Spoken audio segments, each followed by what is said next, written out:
Amigos da TV Mundo Maior, do nosso querido Brasil, nós estamos aqui exatamente no centro do Mar da Galileia, Lago de Genezaré, Mar de Tiberíade, ou Yam Kinneret, como chamam os nossos irmãos hebreus ou judeus. Aqui ocorreu um fenômeno que é narrado no Evangelho de Marcos, capítulo 4, que os discípulos vinham com Jesus aqui, vinham pescando e Jesus dormindo. Jesus não gostava, não era muito afeito à pesca. Daí porque ele dormia, quando todos estavam atentos à pescaria. De repente, como bem falou o nosso amigo Ilan, vem uma tempestade aqui do Vale do Jordão, que em janeiro e fevereiro ele disse que é muito turbulento aqui o mar. E essa tempestade começou a agitar e o barco parecia que ia naufragar. Os discípulos ficaram preocupados. Eles disseram: desperta o mestre, senão nós vamos só sobrar. De repente acordaram Jesus. Jesus levantou, estirou a mão e de repente o vento e a tempestade acalmou. E aí os discípulos disseram: mas quem é esse que até os ventos e o mar obedecem a ele? E Jesus, olhando para eles, diz assim: mas por que é que vocês ainda não têm fé? Estão comigo já há quase 3 anos e não aprenderam ainda como fazer isso. Vocês podem fazer muito bem tudo isso. Por que é que vocês não têm fé? Nós da doutrina espírita, depois da famosa obra O Livro dos Espíritos, que o Espírito da Verdade nos trouxe, há um capítulo especial dizendo, para responder aquela questão: os espíritos têm influência sobre nós? Mais do que imaginais. Quase sempre são eles que vos dirigem. Os espíritos também, segundo o Livro dos Espíritos, eles também provocam tempestade, ventania. Então Jesus não mandou o mar se acalmar, nem o vento se acalmar. Ele ordenou os espíritos que estavam provocando a tempestade que parassem com aquela atitude, com aquela ação, e de repente tudo se acalmou. Então, à luz da doutrina, a gente tem a explicação correta para o que aconteceu aqui. De forma que nós estamos no mesmo ambiente, na mesma vibração, na mesma atmosfera espiritual. Que maravilha, já tem um grupo nos saudando ali, à distância. É um fundo musical, bandeira de onde, irmã? Não dá para saber, mas é Irã, é? Da Polônia para o Brasil, para Israel, de Israel para o Brasil, saudando o fundo musical do nosso encontro. Mas, gente, o importante de tudo isso é a pergunta de Jesus: mas por que vocês não têm de fé? Fé em hebraico, a palavra chama-se emuná, e emuná não é simplesmente crença, é ação. Emuná vem de imun, que é exercício. Portanto, fé é exercício do bem em favor de alguém que nos serve. Daí porque Tiago, o irmão de Jesus, disse: não que me adianta dizer que eu tenho fé se eu não tenho obras. Porque a fé sem obras em si é morta. Então fé é atitude, é força diante da adversidade, é ação positiva a favor daquele que está ao meu lado. Só para descontrair um pouco, eu vou dar um exemplo que alguém pediu ao mestre que ele dissesse o que. Dê um exemplo do que é fé. Ele disse que um rabino ia viajando para a Rússia e foi pegar um trem em Kiev, e lá estava aproximadamente 50 graus, temperatura, 40 na sombra. E ele estava na fila com aquele chapéu peotes, que é aqueles cabelinhos que eles usam atrás do nariz, ou da orelha, que a Torá manda.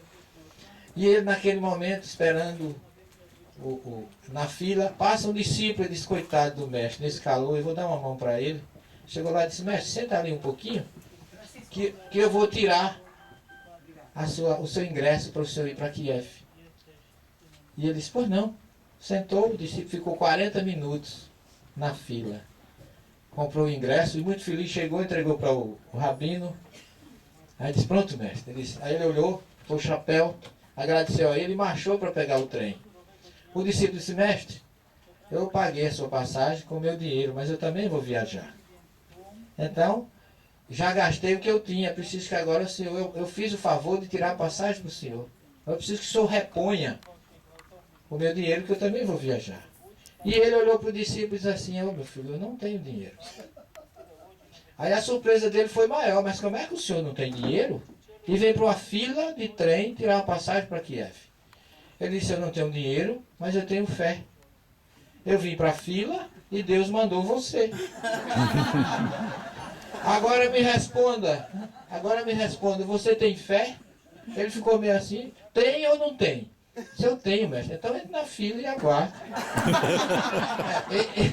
E incontinente marchou e foi pegar o trem, indiferente.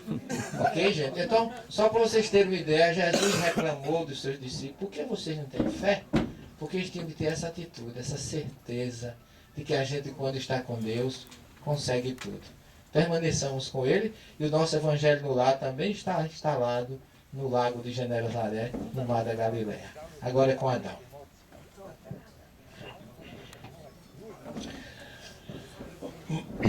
Muito gostoso falar depois do Severino, que a gente tem sempre... Epa, começou... Alguém aí conseguiu empurrar o barco, né? Na hora que eu pego, começa o barulho. É a fé, né? Que fé, meu Deus do céu. Atenção vocês aí, que são os nossos ouvintes e telespectadores. Deixa assim, vem cá. Eu só queria acrescentar que essa passagem que o Severino fez referência é uma também das que mais me chamou a atenção. Vocês já estão acostumados a me ouvir falar que muitas vezes as águas significam o nosso mundo emocional. E ter controle das águas é ter controle das emoções. Andar sobre as águas é ter controle das emoções. As águas, nós nos afogamos em emoções. E esta passagem ela é bem característica, porque uma coisa que chama a atenção é a profundidade do sono de Jesus. Vai ter sono pesado assim, naquele lugar, porque por uma tempestade, diz lá, os discípulos estavam quase morrendo de medo de morrer afogado. E Jesus dormia. E mais assim ele falava: vamos fazer tudo, e Jesus dormia. Quando eles estavam em desespero, quando sentiram que não tinha mais jeito, então vão lá: mestre, acorda, senão perecemos. Aí Jesus acorda, faz o que o Severino diz, né? Repreende os ventos e as águas, ou seja, os pensamentos e as emoções se acalmam. Aí os apóstolos ficam numa boa. E o texto, o que vem depois, é realmente muito significativo. Né? Alguns dizem assim: e Jesus então voltou a dormir. Isso aqui era sono, né? Voltou a dormir. Não é assim que nós fazemos na vida? Quando nós estamos no barco da vida, na travessia das nossas provas, e aparece a tempestade, e nós ficamos em desespero, achamos que o barco vai sossegar, aí a gente grita: Senhor, acorda em nós, senão vamos perecer. E aí você pega e se liga a Jesus na hora do desespero, e você tem a resposta. E logo depois que você tem a resposta, que Jesus vem e põe as coisas no lugar, aí o que é que nós fazemos? Agora está tudo bem, Jesus vai voltar a dormir. É assim que nós fazemos na vida. E o que é que ele pede? É o seguinte: vigiai e orai sem cessar. Não é só na hora da tempestade, é sem cessar. Nós temos que estar sempre sintonizados. Na hora da tempestade, fora da tempestade. Mas no planeta de provas de expiação é sempre assim. Nós agimos desta forma. Na hora da tempestade nós nos ligamos a Jesus. Mas passou a tempestade e disse: Senhor, vamos voltar a dormir, que agora está tudo bem. Agora deixa comigo. Fora disso não. Era só isso que eu tinha que dizer para você. Muito obrigado.